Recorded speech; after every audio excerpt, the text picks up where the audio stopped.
Hello अस्सलाम वालेकुम। फिर से खुश आमदीद कहती हूँ आप सबको। हमारे आज के प्रोजेक्ट का नाम है निंजा असैसिन।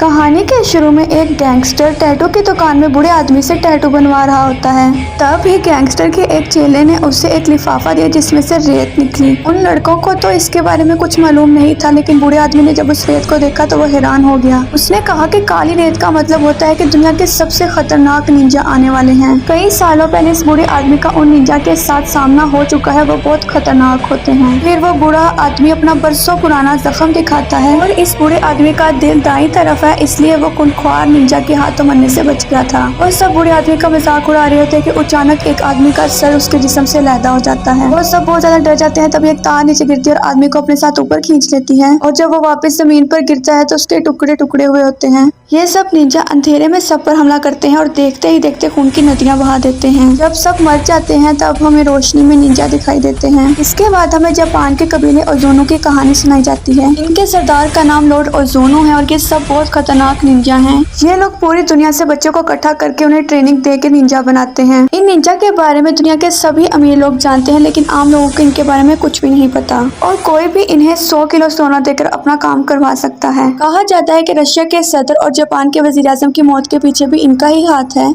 एक दिन लॉर्ड ओज़ोनो राइजो नाम के बच्चे को लेकर आते हैं जिसे उसके पेरेंट्स ने लावारिस छोड़ दिया था। लॉर्ड ओज़ोनो को लगता है कि ये बच्चा मुस्तकबिल में जाके बहुत अच्छा निंजा बनेगा, तो वो उसकी कड़ी तरबियत करना शुरू कर देते हैं। 10 साल की छोटी सी उम्र में भी उसका पूरा जिस्म निशानों से भरा हुआ था जो उसे गलतियां करने की सूरत में मिले थे। दरअसल निंजा को अंधेरे में सब पर हमला करना होता है, तो राइजो को लकड़ी पर चलना सिखाया जाता है। जैसे ही वो कोई आवाज करता है तो लॉर्ड ओज़ोनो उसके पाँव पर लकड़ी से जोर से वार करता था। इन दर्दों की वजह से वो रात को सुकून से सो भी नहीं पाता था। फिर एक किरिको नाम की लड़की दिखाई जाती है, उसके जख्मों पर मरहम लगाती है। किरिको भी उन बच्चों में से थे जो निंजा बनने की तरबियत हासिल कर रहे होते हैं। तरबियत के दौरान सब निंजा को सिखाया जाता है कि वो अपने अंदर से हर तरह के इमोशंस को निकाल कर फेंक दें। लेकिन किरिको सबसे अलग होती है। उसे दूसरों को नुकसान पहुंचाना और मारना बिल्कुल पसंद नहीं होता। फिर वक्त गुजरता है, वो दोनों बड़े हो जाते हैं। राइजो और किरिको की आपस में कोई बात नहीं होती, लेकिन वो दूर से एक दूसरे को देखते रहते हैं। राइजो अब ओज़ोनो कबीले का सबसे ताकतवर निंजा बन चुका होता है, लेकिन जब उसका मुकाबला उसके सीनियर ताकेशी से हो रहा होता है तो वो हार जाता है, क्योंकि ताकेशी ने धोखे से उस पर हमला किया था। लेकिन लॉर्ड ओज़ोनो ने उसे बचाने की खातिर सारा इल्जाम राइजो पर लगा दिया और कहा कि तुम कमजोर हो, इसलिए तुम हार गए।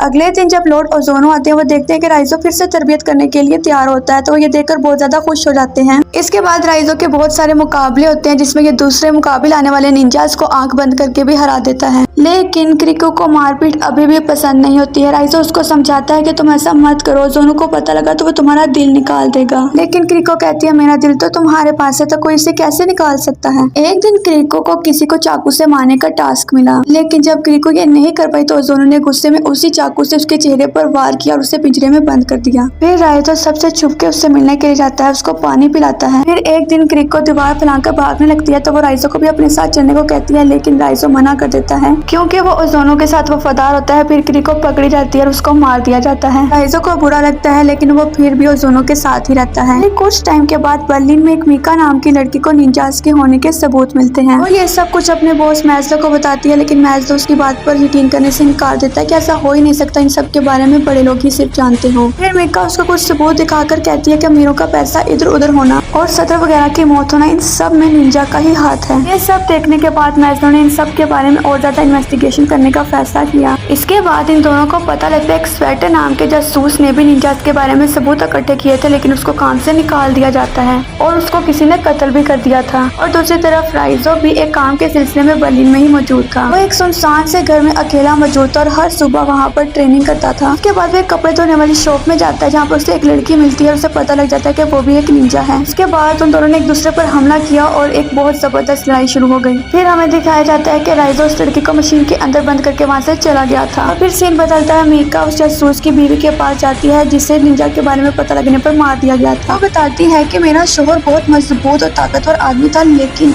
एक वक्त ऐसा है कि वो इतना ज्यादा डर गया था कि वो हर खिड़की दरवाजे पर दो ताले लगा के रखता था और घर में हर तरफ रोशनी रहती थी। उसने अंधेरे और परछाइयों के लिए कोई जगह छोड़ी ही नहीं थी, क्योंकि निंजा सब पर अंधेरे में ही हमला करते हैं और उस दिन भी जब उसे मारने के लिए आए तो लाइट्स खुद ब खुद ही बंद हो गई थी। फिर अगले दिन मीका से एक ऑफिसर मिलने के लिए आया क्योंकि वो ऐसी चीजों पर इन्वेस्टिगेशन कर रही थी जो उसके काम की थी ही नहीं। उस दिन मीका बहुत ध्यान से घर को वापस लौटी, लेकिन उसने देखा कि पूरी गली की ही लाइट नहीं थी और जैसे ही हिम्मत करके वो अपने घर में दाखिल होती है एक निंजा उस पर हमला कर देता है। लेकिन हैरानी की बात तो ये थी कि एक दूसरे निंजा ने उसकी जान बचा ली और बाकी के सारे निंजास को भी जान से मार दिया। और ये जान बचाने वाला निंजा कोई और ही नहीं बल्कि राइजो था। इससे पहले हमने देखा कि राइजो ने अपने मिशन पर अपना सारा गुस्सा निकाला और बड़ी ही बेरहमी से एक आदमी का कत्ल कर दिया। इस मिशन को पूरा करने के बाद वो बाकी निंजास से मिलने के लिए गया। लॉर्ड ओजोनो राइजो से कहता है कि मुझे तुम पर फख्र है, लेकिन उसी वक्त राइजो ने लॉर्ड ओजोनो पर हमला कर दिया और लॉर्ड ओजोनो की आंख और चेहरे को चीर डाला। फिर बाकी निंजास ने लॉर्ड ओजोनो पर हमला करने की वजह से उसे जख्मी कर दिया और ऊपर बिल्डिंग से नीचे फेंक दिया। लेकिन खुशकिस्मती से राइजो पानी में गिरता है और उसकी जान बच जाती है। और फिर उस दिन से ही राइजो ने निंजास के अगेंस्ट काम करना शुरू कर दिया और वो उनके हर मिशन को खराब कर देता था। और मीका की जान बचाने की भी वजह यही थी। उसके बाद वो दोनों होटल में जाके अपने कपड़े बदलते हैं क्योंकि निंजा किसी को भी सूंघ कर उसकी जगह का पता लगा सकते हैं। फिर मीका अपने सीनियर को बताती है कि वो तो राइजो के साथ है, तो मैज़ो कहता है कि उसे तो राइजो को पकड़ने के ऑर्डर मिले थे। वो जानता था कि राइजो उनका दुश्मन नहीं है, लेकिन उसे ऑर्डर तो हर सूरत में मानने ही थे। इसलिए जब मैज़ो मीका और राइजो से मिलने के लिए गया तो उसने हमला करके राइजो को बंदी बना लिया और फिर उससे जंजीरों से बांधकर एक सुनसान सी जगह पर कैद कर दिया गया। जब मीका को ये सारी बात पता लगती है तो वो मैज़ो से मिलने के लिए जाती है, लेकिन मैज़ो मीका की बात मानने से इनकार कर देता है क्योंकि निंजा से राइजो सिर्फ जेल में ही महफूज रह सकता है। फिर जब मीका राइजो को पानी पिलाने के लिए जाती है तो वो कहता है कि निंजा किसी भी वक्त यहाँ पर आ जाएंगे। मीका भागकर मैज़ो को भी खबरदार करने के लिए जाती है, लेकिन तब तक बहुत ज्यादा देर हो चुकी थी। अचानक ये सारी लाइट्स बंद हो जाती हैं और निंजास आ जाते हैं और वो इतने खतरनाक होते हैं कि कोई भी उनके सामने टिक नहीं पाता है। फिर मीका ने जल्दी से राइजो की रस्सियों को खोल के उसे आजाद कर दिया। फिर जब वो मुकाबला कर रहा था उसने मीका को वहाँ से भाग जाने के लिए कहा। इसमें कोई शक नहीं कि राइजो ओजोनो कबीले का सबसे अच्छा निंजा था, मगर इतने सारे निंजा के सामने टिक पाना बहुत ही मुश्किल बात थी। लड़ते लड़ते राइजो और ताकेशी सड़क पर पहुंच जाते हैं। ताकेशी अपनी तलवार से राइजो को मारने ही वाला होता है कि वहाँ पर मीका आ जाती है और अपनी गाड़ी उसमें मार देती है। मीका उसको एक होटल में लेकर जाती है। हालांकि राइजो बहुत ज्यादा जख्मी था, मगर वो डॉक्टर के पास जाने के लिए राजी नहीं होता है। फिर मीका राइजो के पास जाती है, उसकी जान बचाने के लिए उसका शुक्रिया अदा करती है। फिर वो एक ट्रैकिंग डिवाइस निकालती है ताकि मैज़ो को उसकी लोकेशन का पता चल जाए, लेकिन पुलिस के आने से पहले निंजा आ गए और राइजो को उठाकर ले गए। फिर जब वहाँ पर पुलिस पहुँचती है तो राइजो वहाँ पर नहीं होता है, तो मीका कहती है कि 10 मिनट पहले ही निंजा उसको उठाकर ले गए। और दूसरी तरफ राइजो को लॉर्ड ओजोनो के सामने पेश किया जाता है।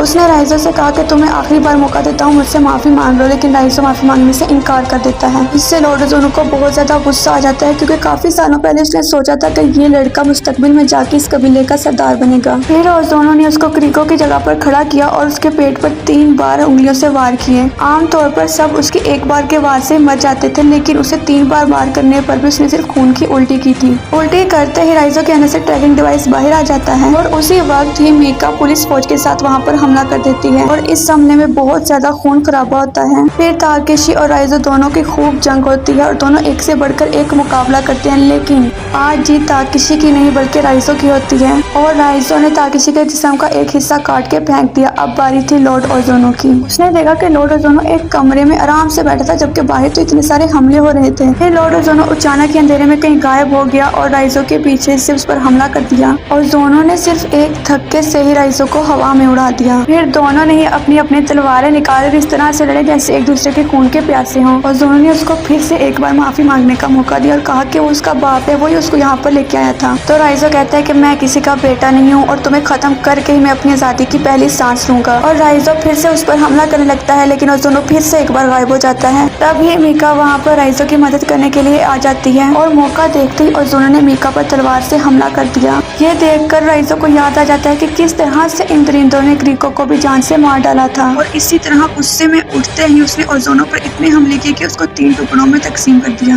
राइजो मीका को उठाकर बाहर लेकर आता है। डॉक्टर जब उसे चेक करते हैं तो पता लगता है कि मीका का दिल दाईं जानिब मौजूद है, इसलिए वो जिंदा बच जाएगी। फिर आखिर में राइजो अकेडमी की दीवार फलांगता है और बिल्कुल वैसे ही करता है जैसे क्रीको ने उसको करने के लिए कहा था। इसके साथ ही हमारी कहानी यहाँ पर खत्म होती है, लेकिन जाने से पहले आप सबसे कहना चाहूंगी अगर आप सबको हमारी वीडियोस पसंद आती हैं तो काइंडली लाइक शेयर कमेंट करते हैं और सब्सक्राइब भी करते हैं। Thank you so much for watching.